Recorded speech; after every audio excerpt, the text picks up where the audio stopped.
committed to it. I guess we could always do live without video. That would be lame. Was that your Obama impression you just did there? Yeah. It doesn't sound good. Because it doesn't sound good. Kill it. Hold on. Whoa. All right. Nice. Okay, 322, August 29th. Is that all correct? Do we trust Matt's copy and paste skills? I wouldn't. 322. It was his only job. You had one job, Matt. One job. And you screwed it up. Yeah, well, you know. Okay. Yeah, I have extra buttons to push, so I'm just making sure everything is pushed properly.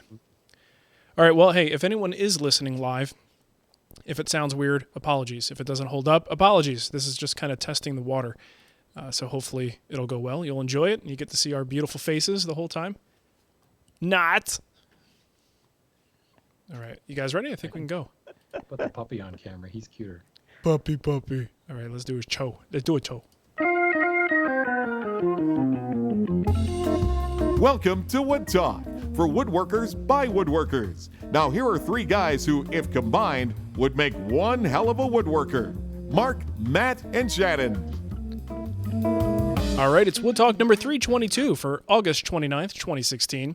On today's show, we're talking about choosing joinery, sanding small pieces without rounding them over, hand planing crowns, and gluing up joints. But before we get to all that, let's thank some very special people. We've got a couple folks who used PayPal to send us a few bucks, Carl Luff and Tux Traditions LLC. It was a business name. I didn't have an individual's name to thank there. So thank you so much. We appreciate that support. And last time, guys, I said something like, there's no way we're going to get another 50 people on Patreon, right? So we'll never have that problem again. And we didn't. I was right. But we did get 43 more. Oh. Yeah. So I'll be... Come on, people. You were 7 short. What's wrong with you? You guys are such slackers.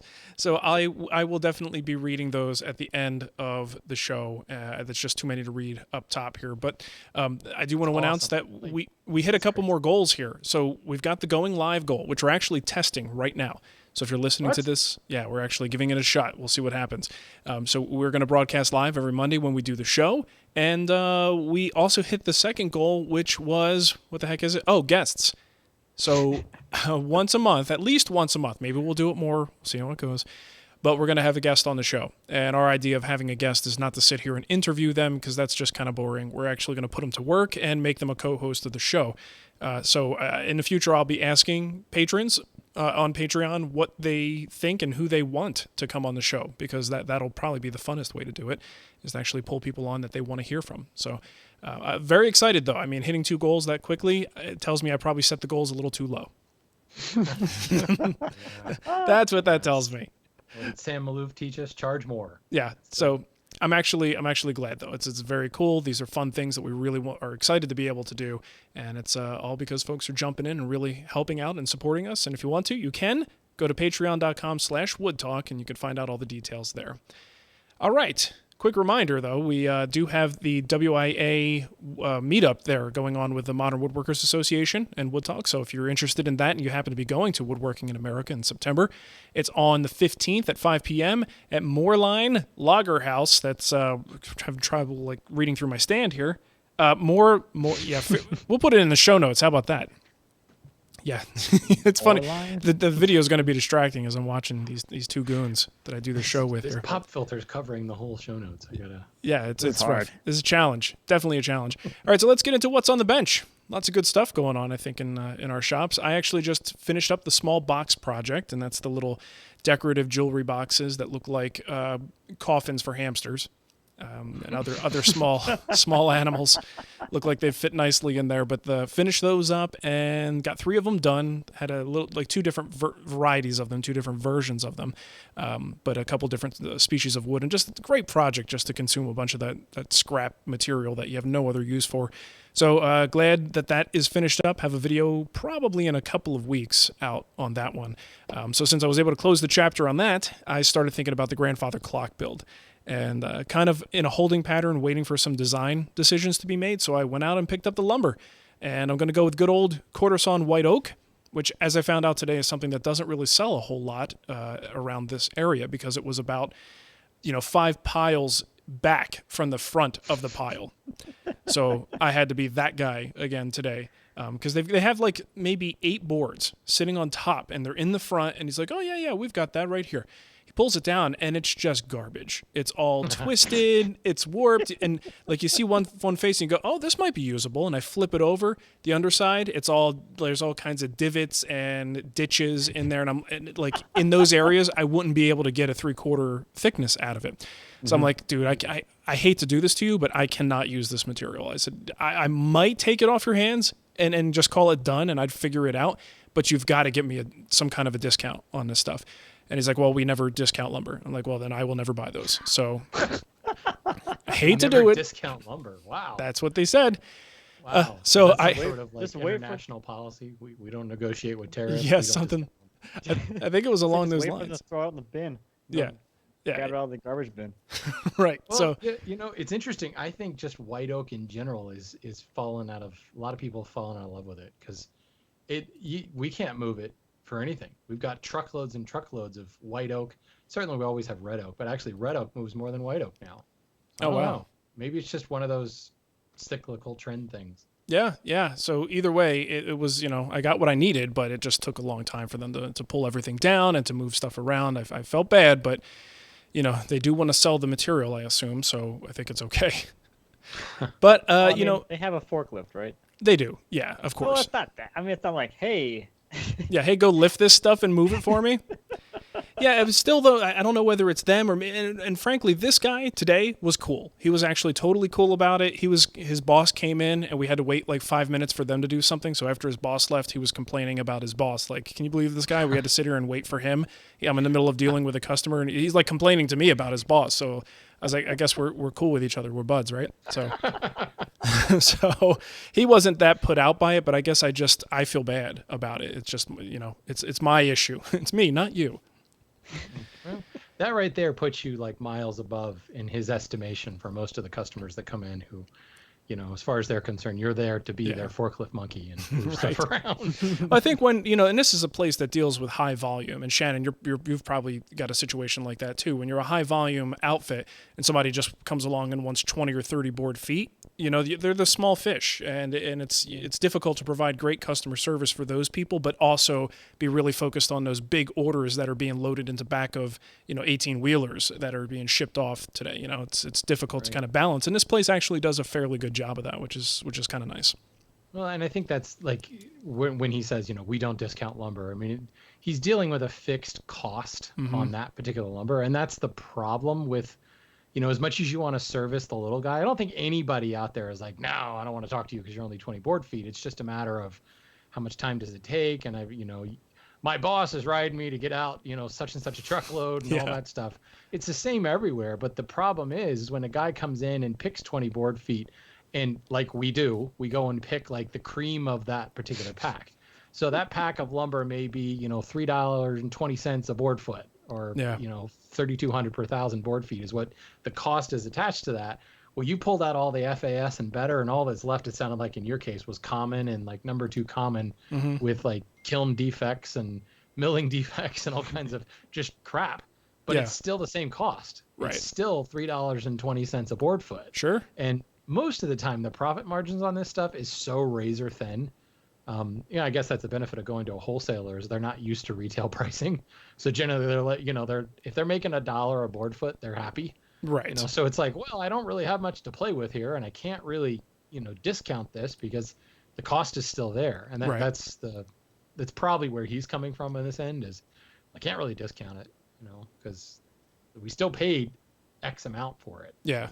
Well, and the thing is, this is the kind of place too where you'll see that stuff. Like the next time I go, I might see those 8 boards sitting off to the side somewhere, and in a pile with a bunch of other crap. And I guess the volume thing. It's probably not worth the extra effort it would take to mark it down, make sure it's done properly, or get approval for it. It's just not worth it for the way their process works out. But I don't hold any grudges against them. I honestly would rather not have that material. I'm glad I got the stuff that I got. So I was wound up happier when it was all said and done anyway. So. But yeah, it's all good. So I'm ready to move on to this clock thing. I may have to build. This may be one that I have to prototype first. I'm not comfortable totally committing to all of these dimensions without fitting, and anyone who's watching the video, you might see behind me some of the parts. I'm actually playing with the internal mechanisms to make sure all the dimensions are where they need to be. I mean, these things have to meet up perfectly for these clock parts to work properly, and the only way to determine it 100% is to build it.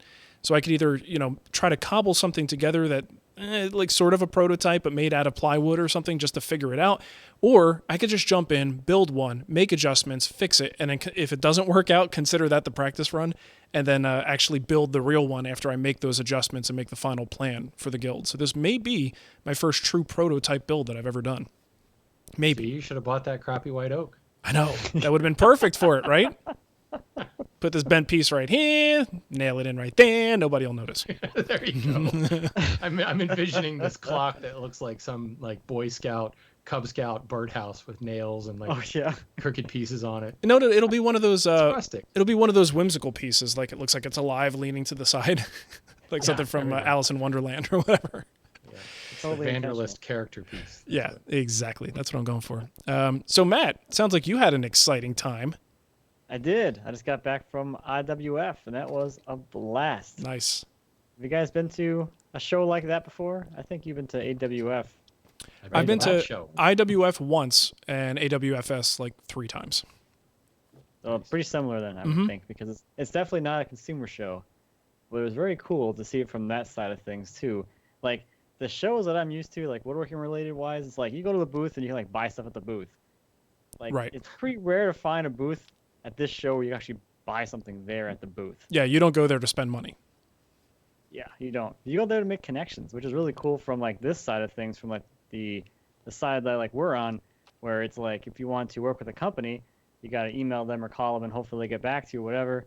You go to a show like this, you walk up to someone and there's the marketing person that you're trying to get to talk to all this time.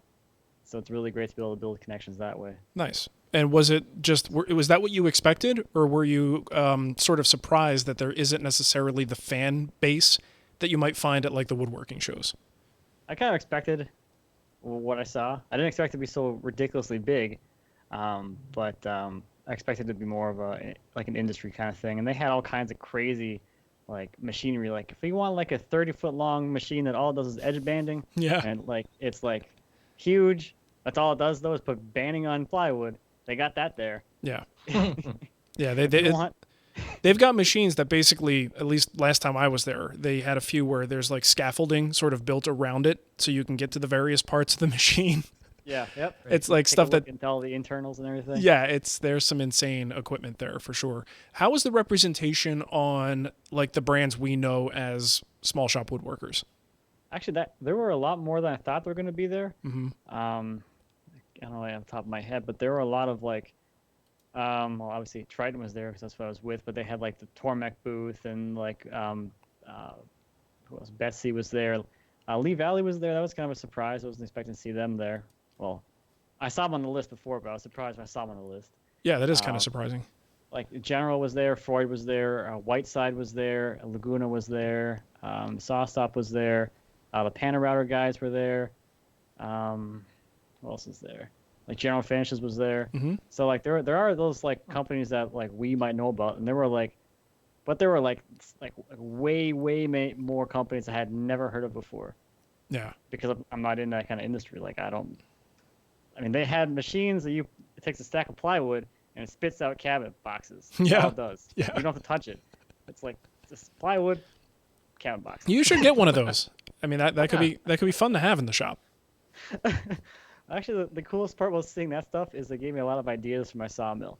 Yeah. Like all these like mechanical things that are going on there, but otherwise I would have no interest in that, I guess. So you just throw a log on the whatever you call that track bed, and out comes a cabinet box. You know, you just take it one step further, Matt, from log to cabinet. Oh yeah, they have the kiln guys there too, so they could like I get some kiln equipment while I'm there for this undertaking. Apparently, Shannon, you know, yeah, perfect. All in one, baby, all in one. The flip side of this conversation is we had representatives from my company who were there, and just to give you an idea, like they went shopping, not obviously to buy stuff, because as we've already said, that's not where you go to buy stuff, but it was more of, hey, send out a rep.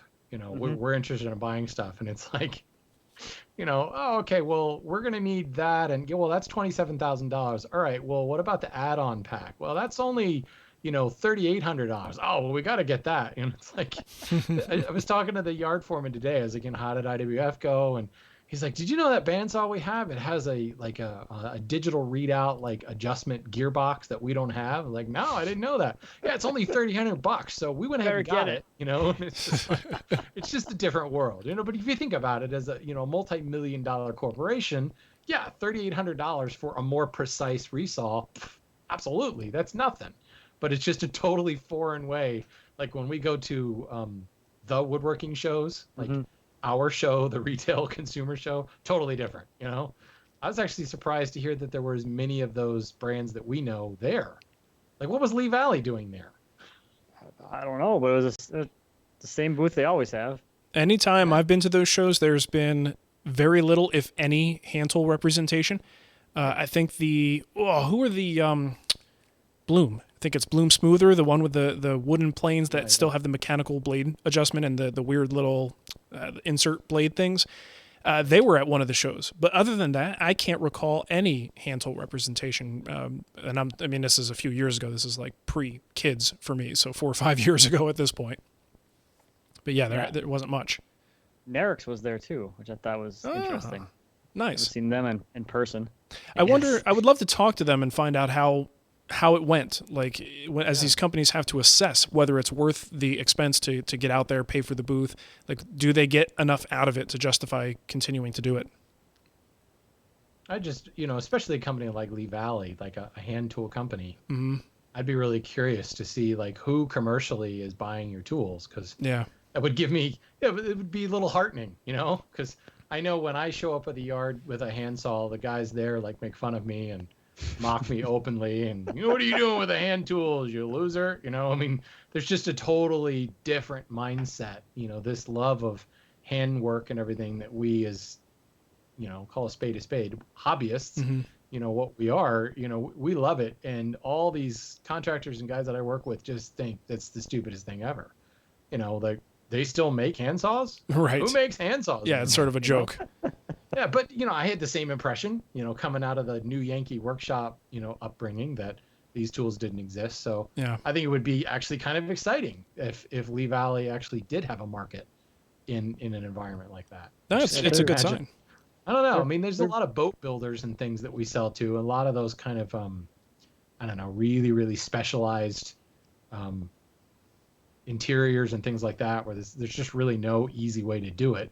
So the guy's got a block plane and they're fairing a curve or something like that. Well, I was going to say, like, maybe it's also recognizing there is a different segment of the audience there, being sort of that home hobbyist. But if I'm not mistaken, don't you need to actually be a business to get tickets? This isn't sort of just a open to public event, and I could totally be wrong there, but I thought you need to have an actual business to get in. The field is required, but you can put whatever you want in the field. Matt's Maraca shop. You just make anything up. I forget who it was, but one person I met there had Hobbyist as the business name. Nice. Right on. There you go. Okay, well, that's good to know. But it is, I guess, if you're getting tickets, that could be a deterrent. If you don't know any better, you're like, oh well, crap, I don't have a business. I'm not going to try to get these and find out that they're going to want to see credentials or something like that and not let me in. There are a lot of smaller, I guess, businesses that you would think of, like people doing woodworking for a profession, like 1-person and 2-person shops. There are a lot of those people there. So I think that Lee Valley, for instance, was a good draw for them, for that segment of people that were there. Sure. But the other thing I have to realize with these shows is there's like distributors there and retailers and buying agents. So you kind of have exposure to those people if you want to get your products into more stores or distributed throughout the country or however that works. Gotcha. Nice. Well, sounds like it was a good time, worthwhile, and lots of fun. The real question I have, Matt, is did you like perfect the whole like handshake, slip the card, in the handshake move while you're there? How smooth were you by the end of it and approaching these marketing managers and you had your total spiel down?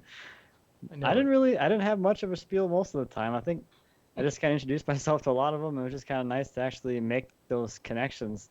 Because a few companies that I talked to this time I had never reached out to, but personally I know for me, if I'm trying to find advertising for my stuff, it's a pain in the butt because these companies don't care.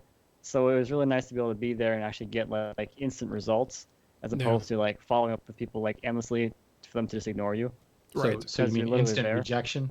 Yes. Well, I don't care either way. You know what's worse than rejection? Nothing. Yeah. Ah, that's profound. That's really deep. Yeah, and then you I can give them always like the sad puppy dog eyes and let them know, how sad you are when they say no. It's a little harder for them to turn you down. Nice. Well, good stuff. What All about right. you, Shen? I'm in the middle of a project actually for the lumberyard. I'm building a I don't know what you want to call it, like an awards plaque for sales achievements, like $1 million in sales and things like that. Nice.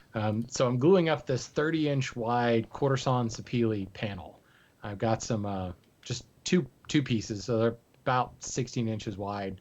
I'm going to trim it down from there, and then I'm going to do some stringing inlay in the shape of our logo. The logo is just a big M, and I'm going to do all the stringing on that to outline the M, and then probably put in, I think we're probably going to inlay some actual, I don't know whether it's brass or some sort of metallic engraved plaque that's like, Salesman of the Month or something like that. Nice. But I'm kind of playing around with, it was my boss that actually chose the Sapele, and it looks awesome. I've got it in the clamps right now, the quarter sawn ribbon, perfectly pinstripe look right up the panel.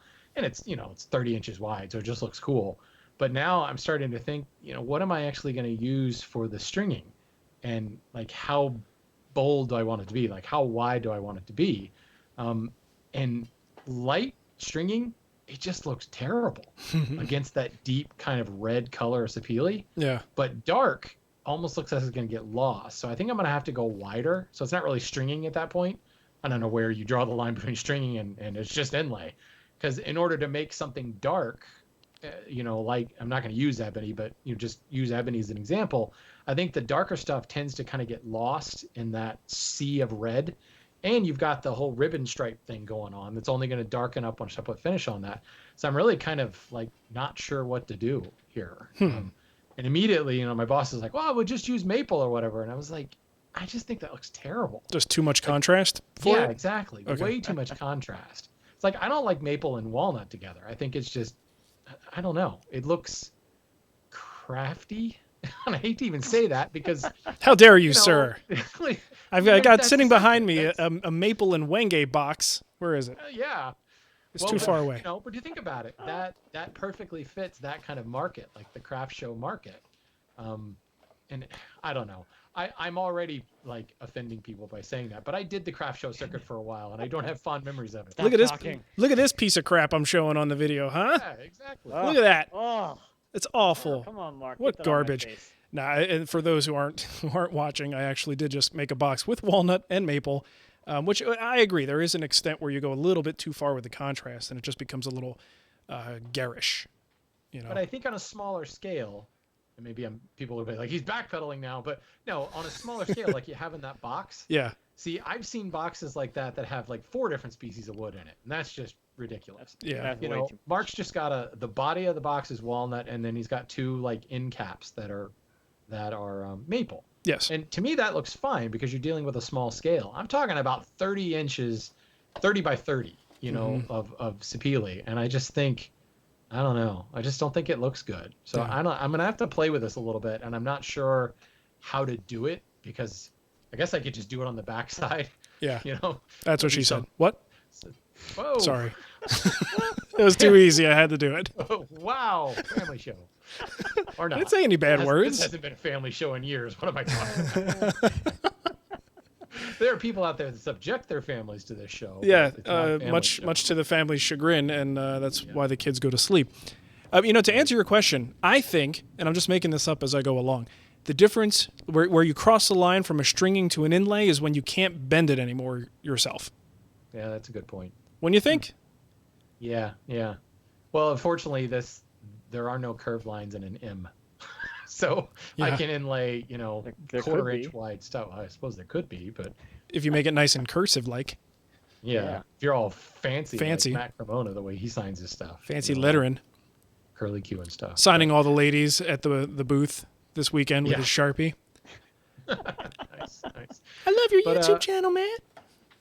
Other than that, that's all that's on my bench right now. I didn't get a lot of work in the shop this weekend because I started last week by pulling a bunch of weeds, and turned out weed was actually poison ivy. So yeah, I've been feeling sorry for myself most of the week and trying not to scratch and Dude, that sucks. trying not to like claw my eyeballs out because everything itches right now. So, I am extremely allergic to poison ivy. I got it pretty much every year when I lived in New Jersey, just like going biking with my friends, and I'm now extremely sensitive to it. Thankfully, I just never come across it out of here.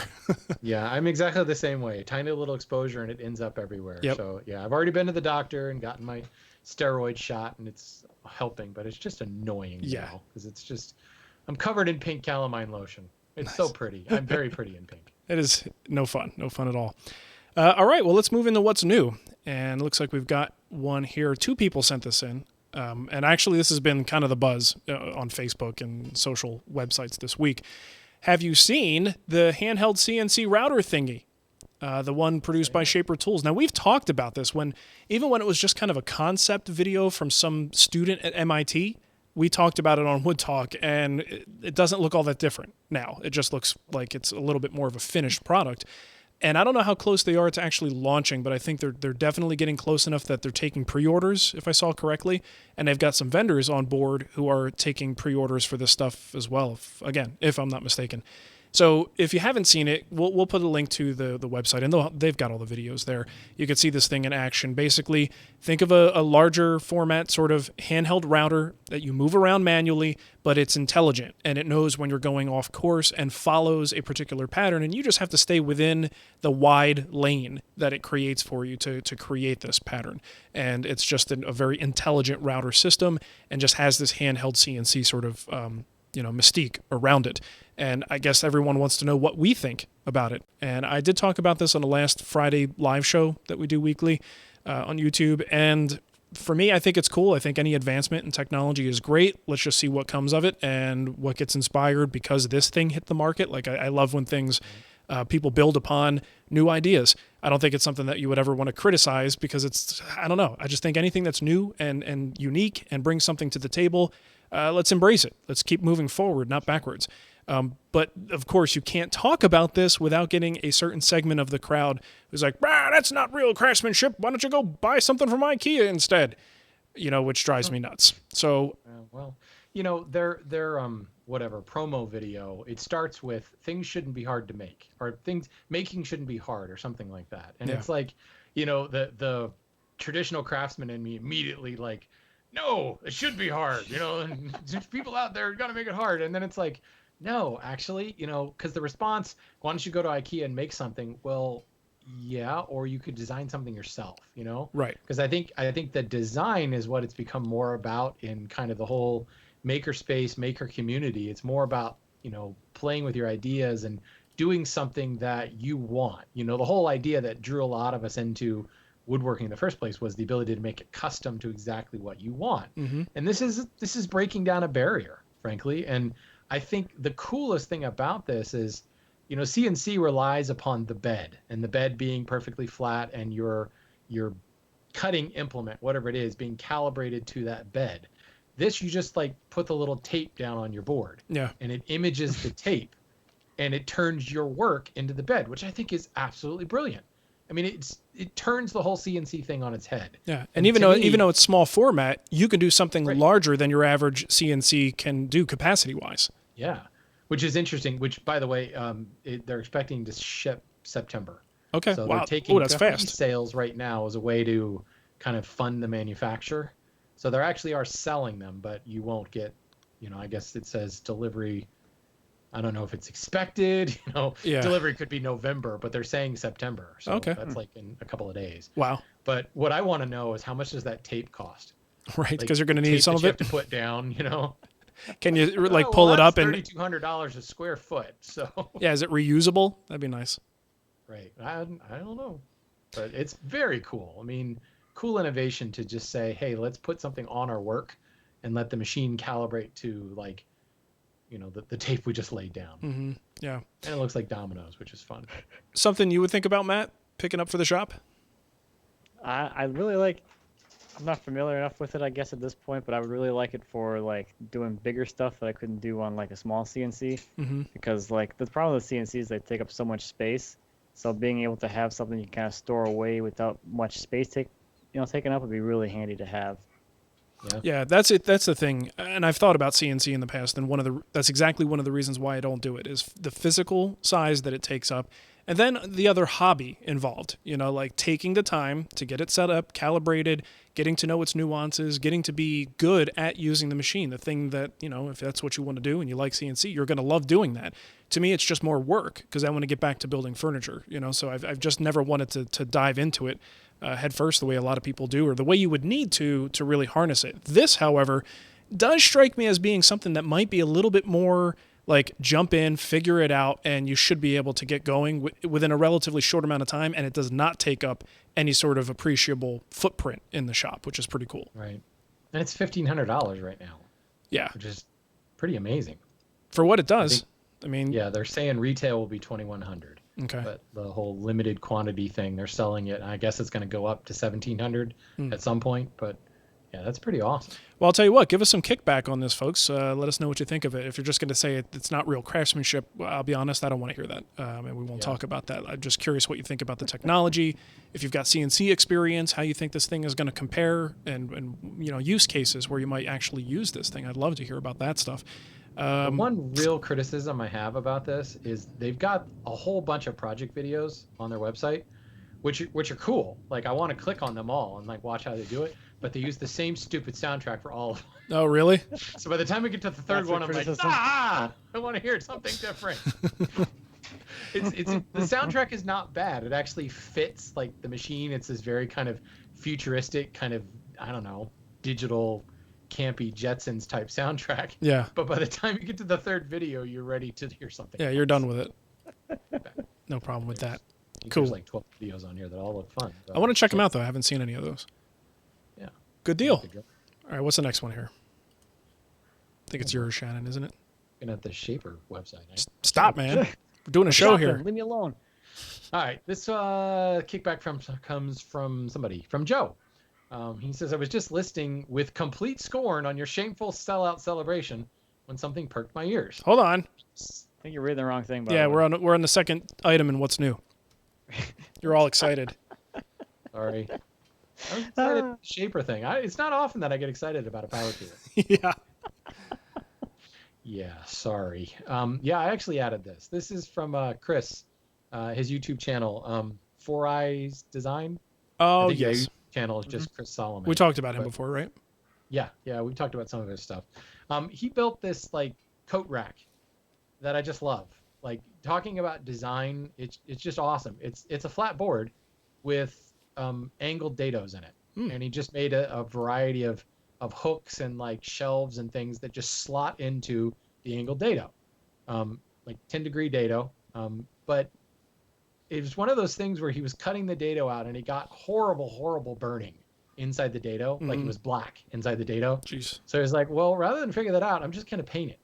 So he paints the inside of the dado like this electric chartreuse green, which at first you're like, what the heck are you thinking against the maple? But it's awesome. Really? It looks so good when it's done. Nice. And it, you expect it. There's people complaining about it was great until you painted it, but it's just a cool example of somebody that really has a good design sense. Took a single board, I think he glued together to have like a cherry strip down the middle, if I remember correctly.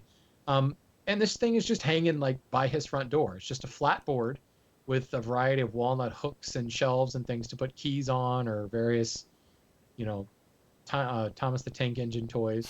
It's just cool. It's a really great thing that kind of talks about what we were just talking about with the Shaper tool thing. That's something that would be possibly sold in an IKEA, but he made it himself, and that chartreuse green pop is just so cool on it. So nice. Kudos, Chris. I love the design. Cool. I like it a lot. Good deal. Now we can go to our kickback.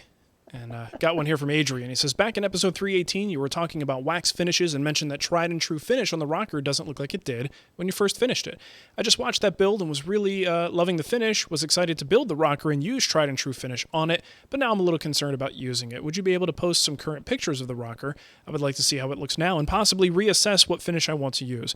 Well, I cannot do this because the rocker is actually sort of in storage right now in preparation for the move. And I'll tell you what, here's an easy way to do it. Now, I made mine out of walnut. Go get a piece of walnut, sand it up, go get some cheap boiled linseed oil, wipe a coat on it. One coat, wipe off the excess, and come back the next day and look at it. That's what the chair looks like.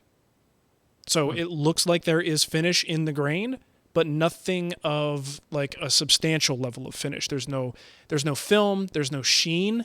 At least, I mean, you might be able to get a hard light on it and make it appear like there's some sort of sheen. But when I had it first finished and the videos that I took, it actually looked fantastic. And I've got my pizza peel over here that kind of has the same thing because it hasn't been used, hasn't been cleaned, nothing's been done to it. So it really, even after the 8 coats or whatever that I put on it, it just doesn't have any kind of luster to the surface, and that to me tells me there's finish on it. It also doesn't repel moisture at all. Someone actually cleaned it with a slightly damp rag, and the grain raised on it, which was kind of unexpected. I expected it to at least repel a little bit of the water, and it really didn't. So I don't want to disparage the finish because I like their line of products, and I think for certain things I will continue to use them, especially food items. I think is a great option. But for a piece of furniture that needs to have at least some level of durability, as much as I like the company and the brand, I don't like the product. And I don't think it offers a whole lot more than just a can of boiled linseed oil. So you could find out yourself what it looks like. Just go test that out, like I mentioned, and you will see exactly what my chair looks like today. Yeah, it's unfortunate, but it's the reality of oils. And as much as I try to convince myself that even the really great polymerized oil finishes and I'm sorry, they don't make that much of a difference, and they all, to me, unless you put some wax in it, which is a whole nother ball of wax. Unless you put a little wax in it, or you decide to actually put a varnish component in there, some polyurethane or like a high grade varnish, you are just getting oil and absorbing into the wood. There are things where that works and things where I find that to be a good idea. And for anything that requires any level of protection, I don't think it's a good idea, and I'm just going to have to take a hard stance on that from now on because I keep trying things hoping it's going to be better, and it just isn't. Oil is oil, and it acts like oil, and that's, end of the story for me. So obviously, it's in storage. You're not going to do anything about it, but have you thought about, because, I mean, it's a beautiful chair, and you can't just leave it like that. What are your thoughts? Are you going to just put armor seal on it? Or? Well, I'm going to go back to it. The thing is, one of the finishes that I used from Tried and True does have a wax part of the mixture. So I will probably go back, give it a nice little mineral spirits and then denatured alcohol sort of wipe down just to try to clean as much of the crap off of it, if there is at this point. I don't know how much residual wax is even on the surface. But I will try to clean it up, give it a nice light sanding at, probably my highest grit, and see if I can't get back. I don't really care if I get back to bare wood. As long as I kind of smooth the surface out, I'll be all right.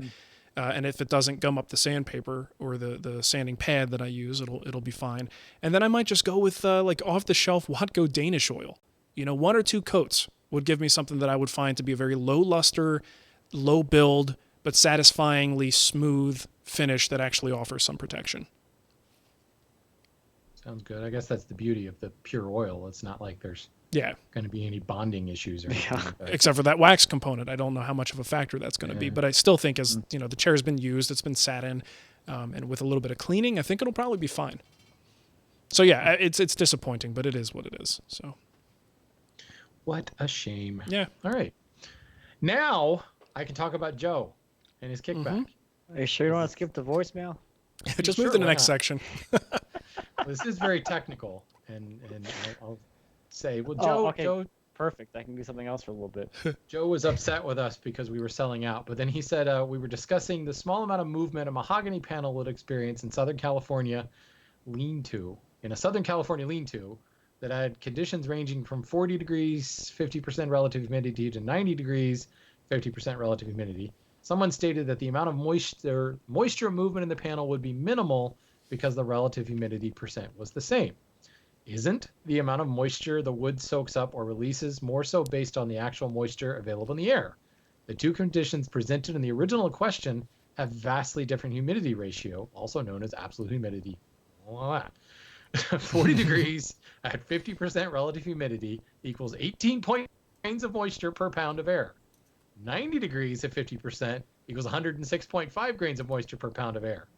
My sciencey and engineering brain tells me there is truly a big moisture difference at those two conditions. A pound of air takes up 13.5 cubic feet. So the space that the panel is occupying has nearly 6 times the moisture content at the warmer condition that does in the cooler condition. Love the show. Glad you guys didn't repress Matt too much now that Shannon is back from the land of financially enabled Viking cosplay fans. That's the whole reason I picked this, is just as that last sentence. Yeah, that was good. Joe, you're absolutely right. That's why it's called relative humidity. You know, depending on how warm the air is or how cold the air is, it can hold more or less moisture. So yes, you're right. There is more moisture in the air. I still don't change my answer. I still think a 1/4 inch is good to go, because I think I'm going to get in trouble for this, but I think we put way too much emphasis on wood movement and how dramatically it's going to change things. You could punch those numbers into like the woodshop app, and you're probably still going to see that a 1/4 inch is going to be enough for you. But and this is where I'm a little confused on this, and I don't want to argue with his math or logic, because he knows more about this than I do apparently. But when I use these apps, if I don't see a change, it supports what we were saying. So I'm just, as an example, looking at the woodshop widget, and who knows, maybe the widget is wrong. But I know the guy who made it, and he's pretty smart, and I would think he would have done his research for this. But looking at something from, keeping the humidity the same, but only changing the temperature, doesn't really have a whole lot of impact in wood movement, like nil. So I don't. Right. So again, I don't want to argue. I'm just saying the resources that we typically use support what we're saying. So maybe everybody's wrong, is what it comes down to. The fallacy in Joe's argument is when he says the amount of moisture the wood soaks up or releases is based on the actual moisture available in the air. And that's not quite correct. It's not, because the wood itself has an equilibrium that it will sit at. And that equilibrium is not necessarily the same as your relative humidity, because that's changing all the time. The other thing at play here is, is it air dried or kiln dried, and how quickly or readily will it absorb moisture from the atmosphere? Yeah. And what's the finish that's on it, and how is that slowing that absorption? So yeah, that is the problem with his argument, is that because there's a lot more moisture in the air, shouldn't it be sucking up a lot more moisture? If that were the case, then that dry sponge that's sitting on your kitchen sink should be moist and damp, because there's 6 times more moisture in the air, right? And as we know, it's not. It gets to a certain point and it's not absorbing anymore because it's in equilibrium. So fact of the matter is, we put way too much emphasis on how much is it going to soak it up. Is it going to explode? Probably not. Yeah. So yeah. Well, it's cool though. Right. Thank you for that, Joe, because I think this is a cool insight if what he's saying is accurate. No, it's accurate. I mean, except for that part about. But then the calculators aren't accurate. No, but what I'm saying is he's accurate about the whole relative humidity idea. Yeah. He's absolutely right. Little known fact, I have a minor in atmospheric physics. Thought about becoming a weather guy for a while. So no, he's absolutely right. Yeah. But yeah, there's a disconnect that where fuzzy math gets in there, where how much does it actually absorb? There's a disconnect between our brains and the facts. So take that. Sounds good. All right, Matt, you're up. All right. This one is from Jack. He says, I was speaking with a friend of mine who is a trauma department administrator. The subject of bandsaws came up, and I was surprised when he remarked how dangerous they are and how many finger amputations they've seen that happen to bandsaw operators. I asked about table saw accidents, and he said that they really do not seem very many of those. Seemed oddly proportioned based upon what we hear and read online concerning table saw safety and accidents. In all fairness, table saws are pretty much dedicated to woodworking, and bandsaws are used in several industries. More operators, more accidents. Maybe the accident per use ratio is on the 2 types of saws is similar. I don't know. Just food for thought. Certainly not scientific data. Interesting. That is interesting. And I guess you're thinking like butcher shops and things like that. Now, I would guess that when you relate this to woodworking, that a butcher, like a dude who's like just hacking away at meat and bone, and just doesn't have to necessarily follow lines and things like that, maybe that person might be more apt to throw their finger in the way. Maybe, I don't know. But I think the thing too is he says finger amputations, so are they not like taking account just injuries from table saws that are actually like the partial amputation, the blade, cutting, like partial amputation, cutting, or even a kickback incident where it's not really, you don't really hurt your finger, but you got like a board to your face. Yeah. Right. I don't know. Isn't there some stat out there that talks about most of the injuries, most of the table saw accidents are kickback related rather than actual like severing of? I've heard that. I don't know if it's actually. Yeah. Yeah, I don't know if that's a statistic, but I know if you do like a general survey of people with table saws, you're probably going to find more kickback events than finger contacting the blade. I could tell you I've had maybe 3 kickbacks in my time at the table saw and 0 contact with the blade. Yeah. Same boat. Yeah, I mean, I even had a kickback issue. I still got these things. Right, which is why, when folks want to get on the saw stop, bandwagon, the reality is the real thing that's probably more likely to happen is you getting a board sent into your gut, as opposed to being cut. It's not to say that you don't want that other protection. Of course you do. But saw stop is no better at stopping kickback than any other table saw, except for Matt's, because he doesn't have a splitter. Yeah. All right. So, next one. With mine, you can feel it coming. You know it's coming. That's right. He just knows it. All right. Next one here is from Metis. He says, hey guys, while you're mentioning maker spaces, you should ship Matt 15 miles south to Twin Cities Maker for one of their Wednesday evening open houses. What do you think, Matt? You ready for that?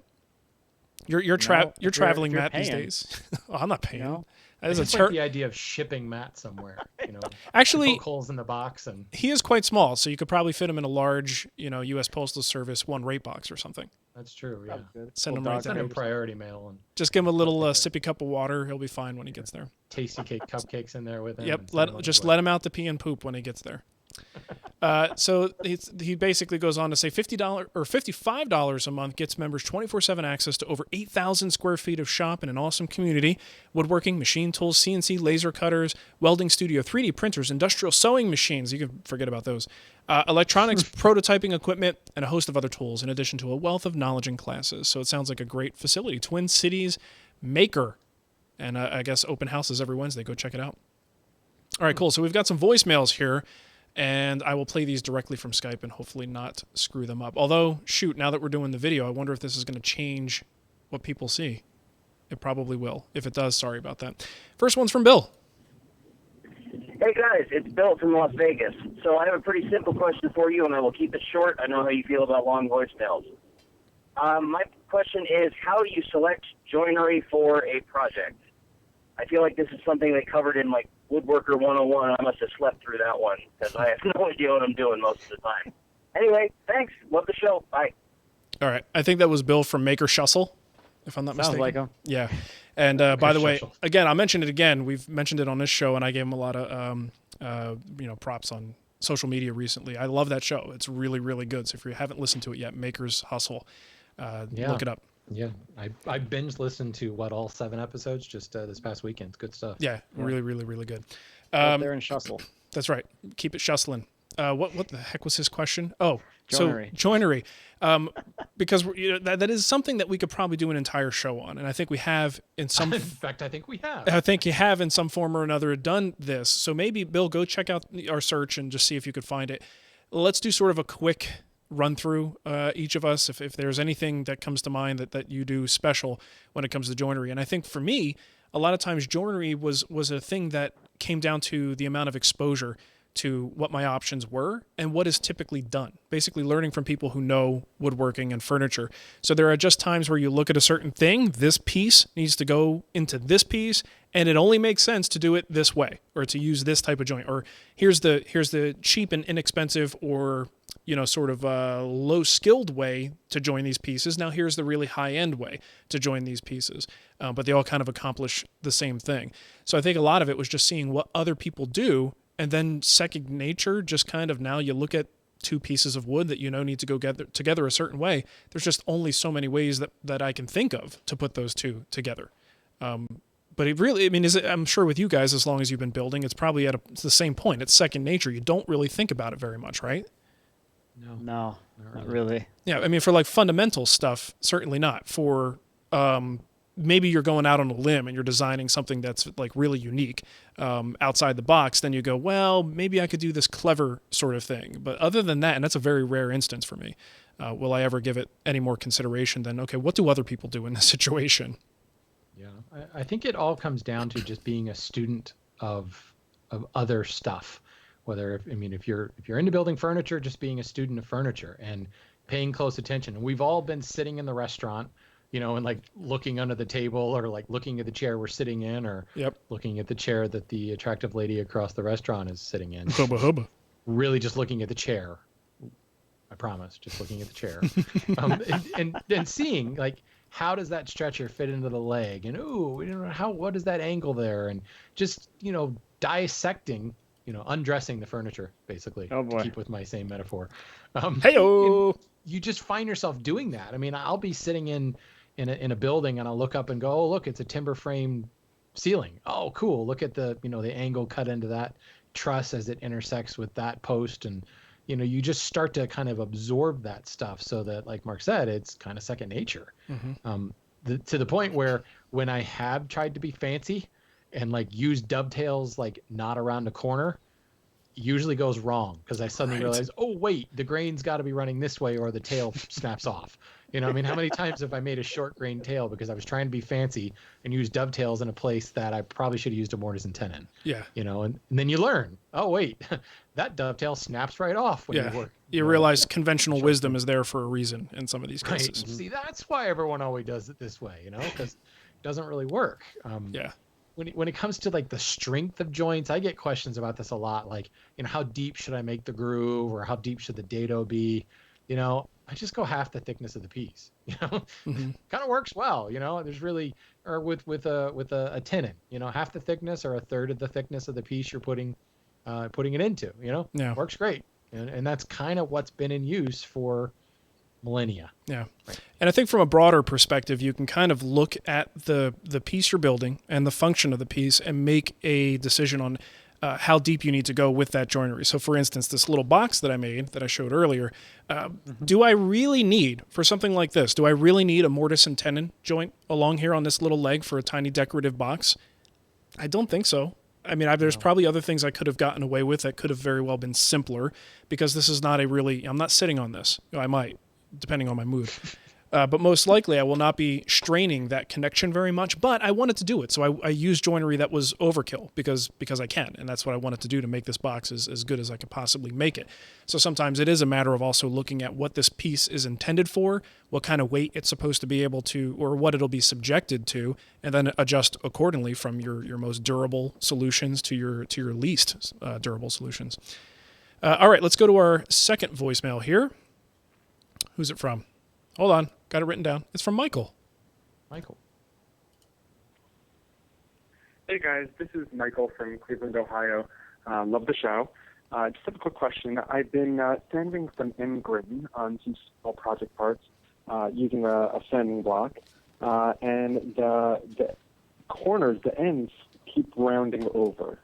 And I'm trying to figure out how to keep that from happening. So if you have any advice on the best way to sand end grain on small pieces, I appreciate it. Thanks very much. Bye-bye. Okay. Sanding end grain, small pieces. Matt, I'll let you talk because, it's important to be fair.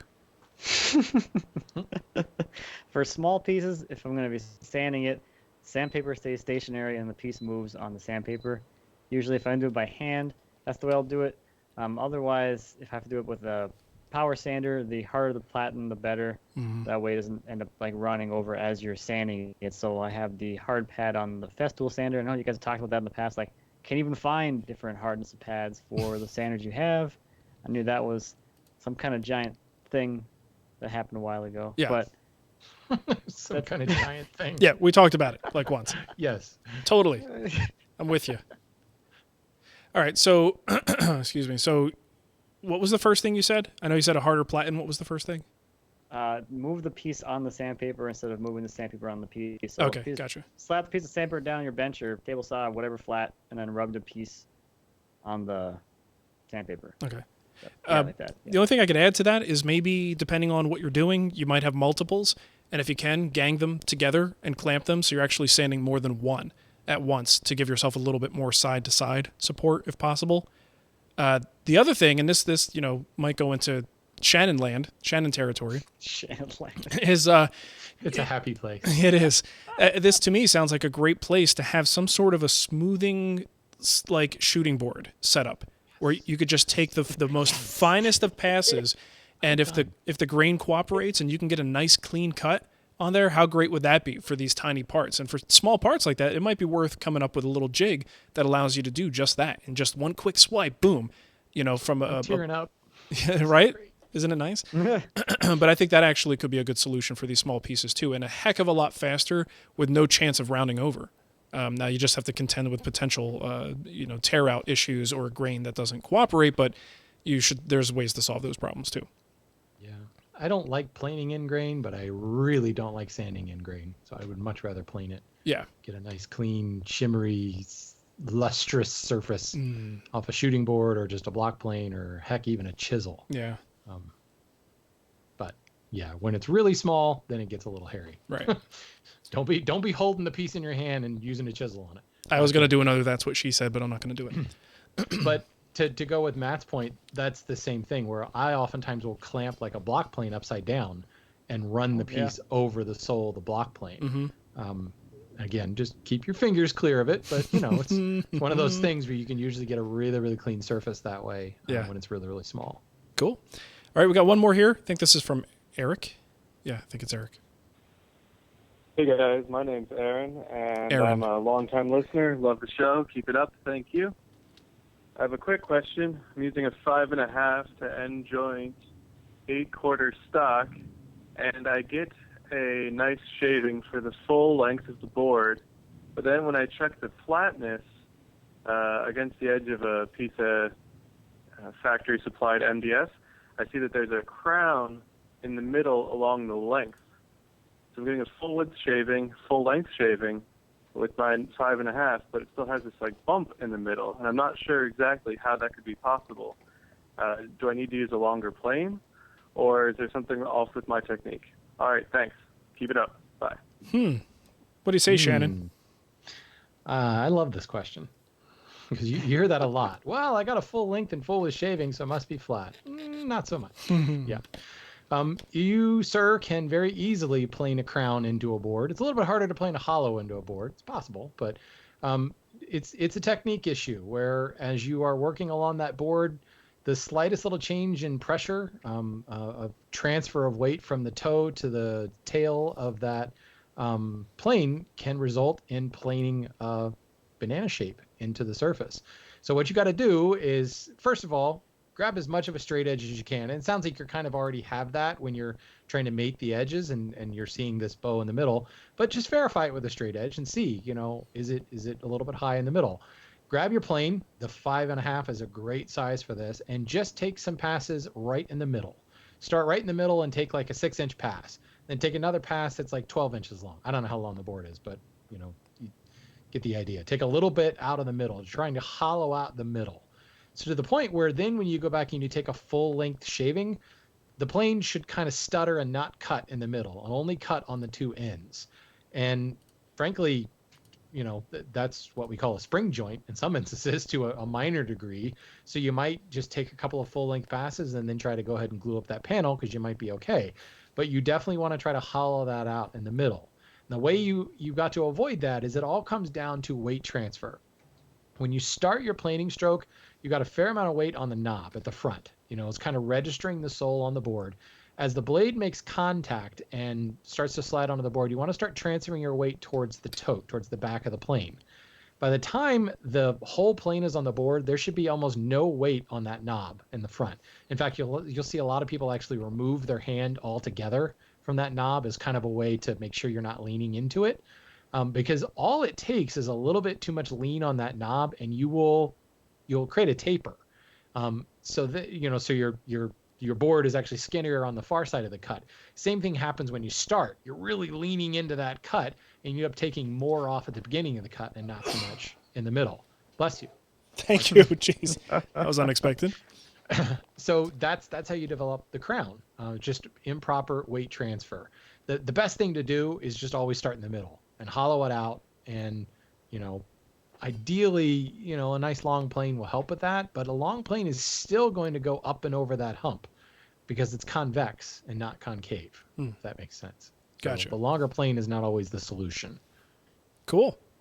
All right. Well, if you want to leave us a voicemail like those folks did, you can just, I guess we got a phone number here, 623-242-5180. You can also just Skype us directly at Wood Talk Online. And we like the voicemails. Keep them coming.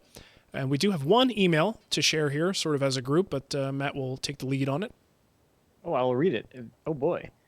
This is from John. It says, when gluing dovetails, finger joints, or just butt joints, do you glue all mating surfaces or just the long grain to long grain surfaces? I've been making boxes lately, and it's a real pain in the butt to get glue in every nook and cranny of the joints. Plus, it doesn't seem like the glue on the end grain has much strength. Thanks. Are you going to take a poll, or what are we doing here? Okay. So he's just going to read it. He's not actually going to. This is how Matt takes the lead.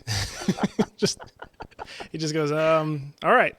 I'll start off with the poll here. I only glue the long grain surfaces because there's less squeeze out to clean up, and I don't know. That's about it. That's what Tommy Mac does. That's what I do. Well, it's got to be right then. I agree, at least in theory, on... I just caught that.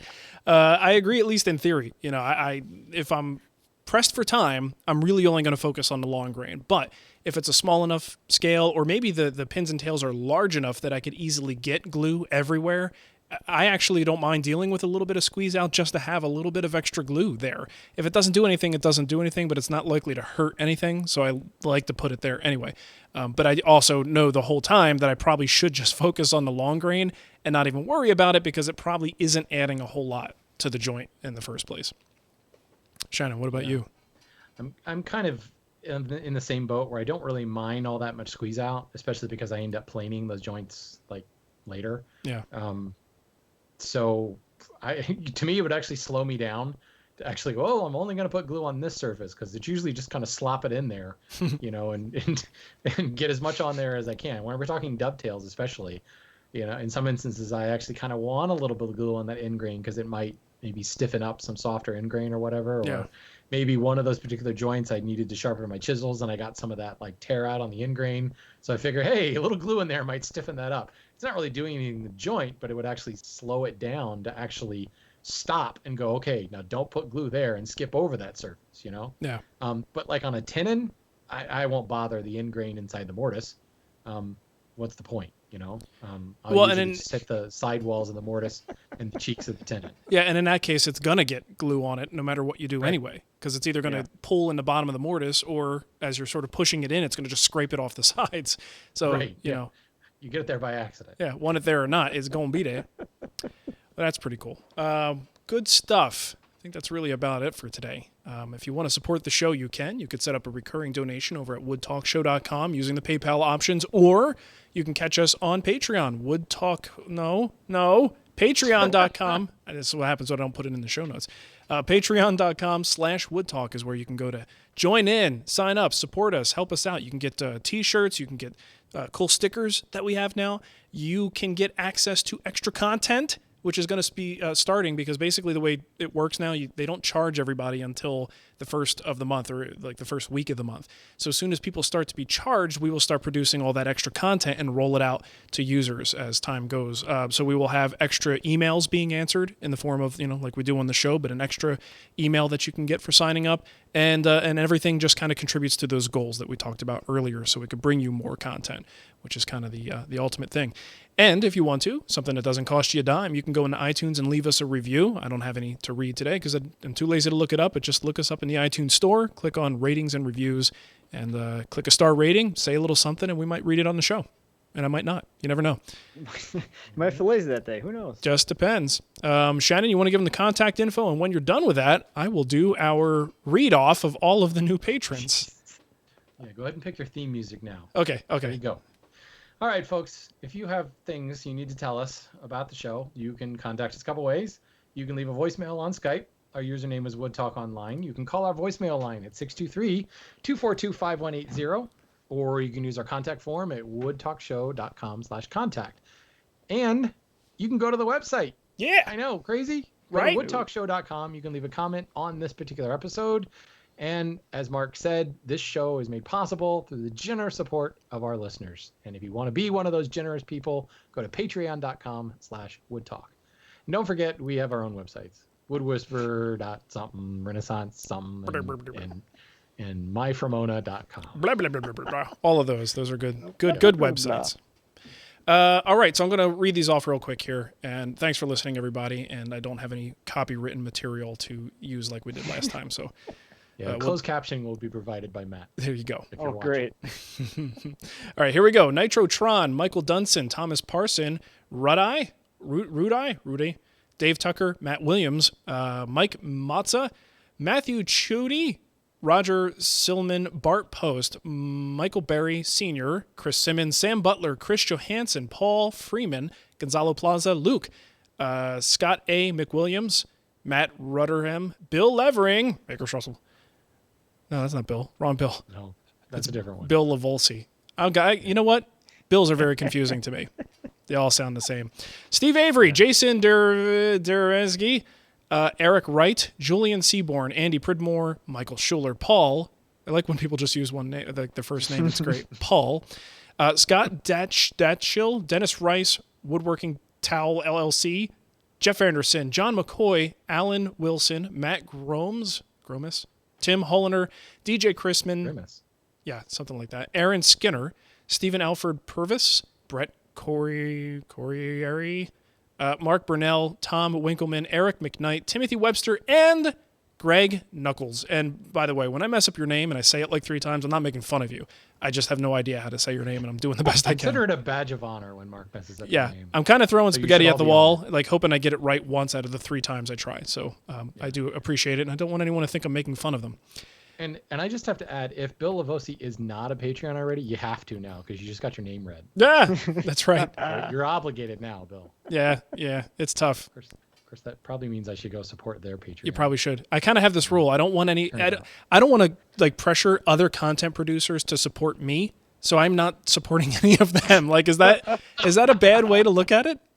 Yeah, I'd say so. I support some of the podcasts like outside of this, like HT Guys, Major Spoilers, like non-woodworking stuff that I'm a huge fan of.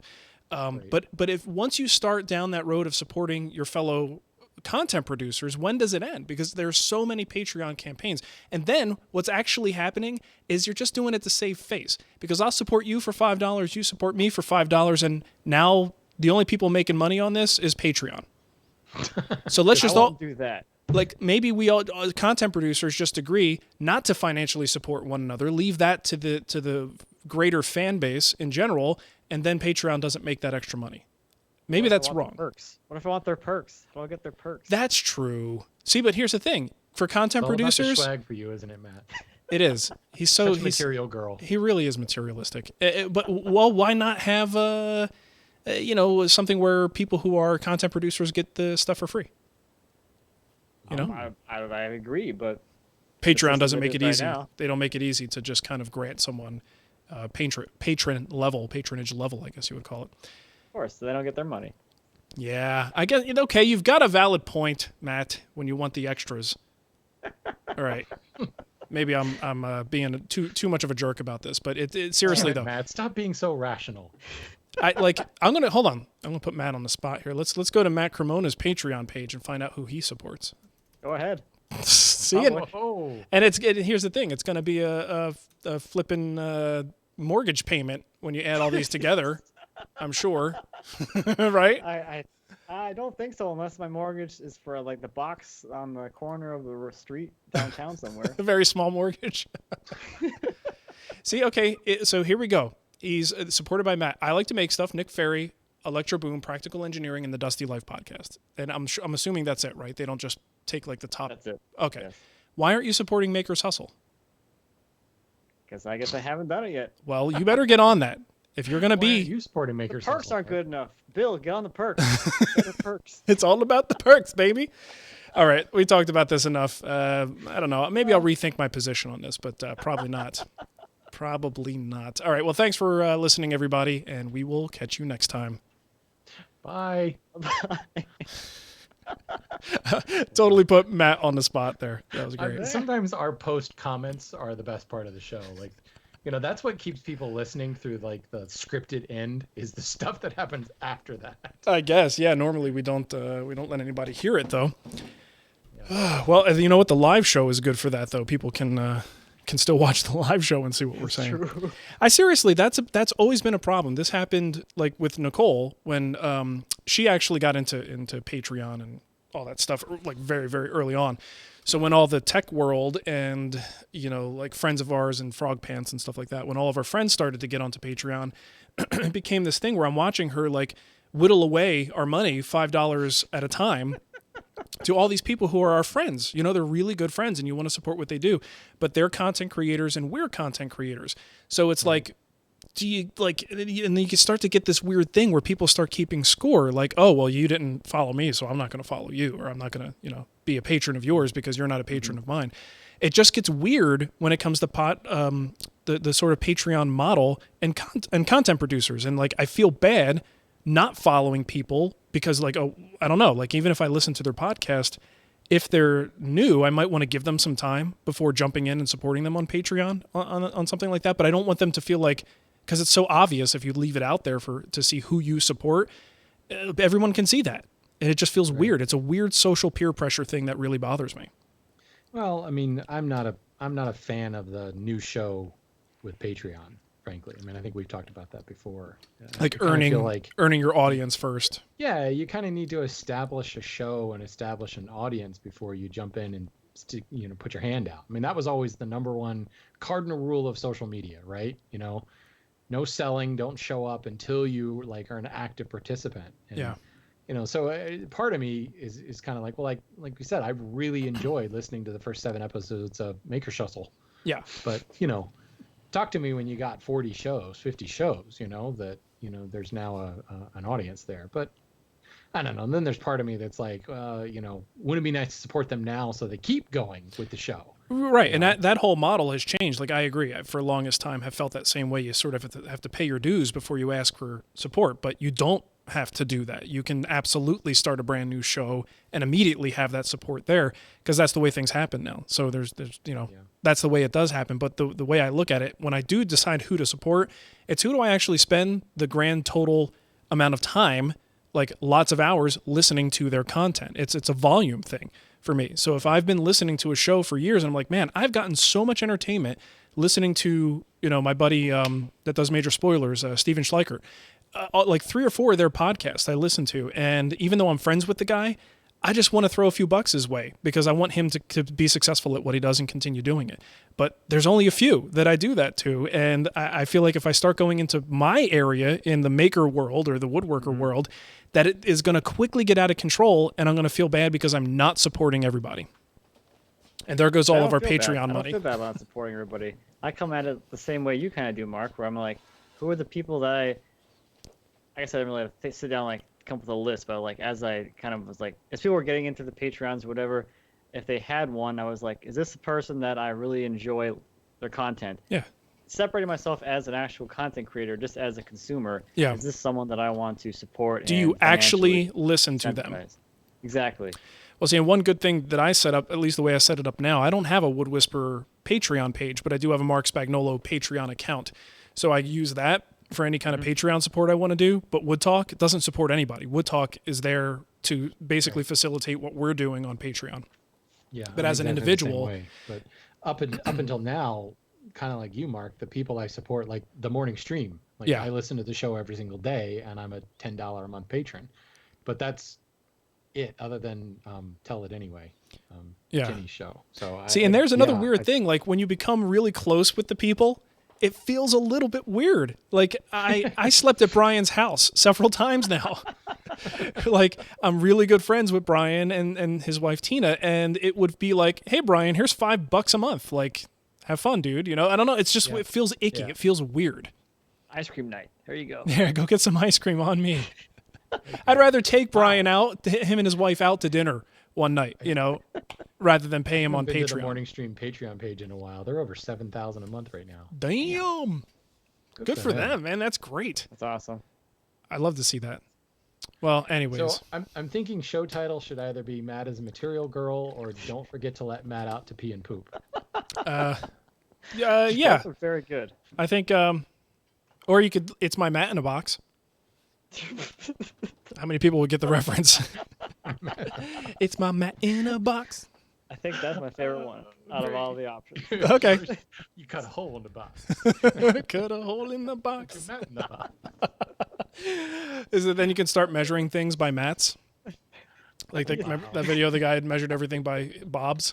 Bob's, yeah. Oh man, I'm very interested to see how the live stream turned out, but I'm going to kill the live stream now. If you happen to be watching and you stuck with us the whole time, hopefully it sounded good, and you got a little something extra here at the end that doesn't go into the recorded version. Hopefully you enjoyed this bonus content. Yeah, us bitching about Patreon. Great stuff. All right, let me kill that stream real quick.